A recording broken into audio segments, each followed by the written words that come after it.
अंबेडकर जयंती और राजस्थान प्रदेश कांग्रेस कमेटी के पूर्व अध्यक्ष दिवंगत मथुरादास माथुर की पुण्यतिथि के मौके पर सोमवार को प्रदेश कांग्रेस मुख्यालय संगोष्ठी आयोजित हुई। इसमें पीसीसी चीफ गोविंद सिंह डोटासरा, राजस्थान प्रभारी सुखजिंदर सिंह रंधावा, नेता प्रतिपक्ष टीकाराम जूली सहित कांग्रेस के कई विधायक, प्रदेश कांग्रेस पदाधिकारी और पार्टी के कई नेता और कार्यकर्ता शामिल हुए। इस दौरान गोविंद सिंह डोटासरा ने कहा कि आज केंद्र की सत्ता में बैठे हुए लोग संविधान पर हमला कर रहे हैं। उनको अनेकों उदाहरणों से समझाया जा सकता है।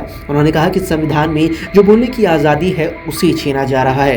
उन्होंने कहा कि विपक्ष के नेता राहुल गांधी जब भी जनता से जुड़े हुए मुद्दे लोकसभा में उठाना चाहते हैं तो उन्हें बोलने नहीं दिया जा रहा। ये संविधान के प्रावधानों और लोकतांत्रिक परंपराओं का खुले तौर पर उल्लंघन है। उन्होंने कहा कि लोकसभा और राज्यसभा स्पीकर के पद संविधान के तहत ही मिले हैं। संविधान और कानून साथ ही नियमों के तहत ही सदन को चलाने की जिम्मेदारी होती है, लेकिन सत्ता में आज ऐसे लोग बैठ गए हैं जो लोकतांत्रिक परंपराओं के साथ संवैधानिक प्रावधानों का भी पालन नहीं कर रहे। डोटासरा ने आगे कहा कि बीजेपी के नेता पूछते हैं कि कब संविधान का उल्लंघन हुआ।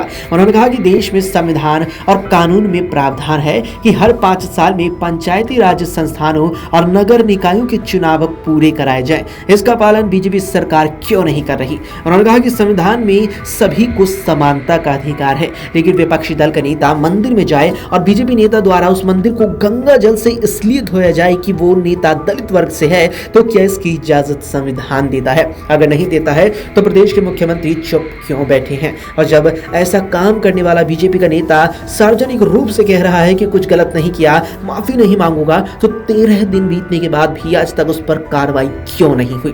राजस्थान प्रभारी सुखजिंदर सिंह रंधावा ने कहा कि देश में बीजेपी कितना भी कोशिश कर ली, लेकिन संविधान खत्म नहीं कर सकती, क्योंकि देश भर में कांग्रेस के लाखों कार्यकर्ताओं ने खून में देश के संविधान के प्रति सम्मान है और की रक्षा का जज्बा भी है।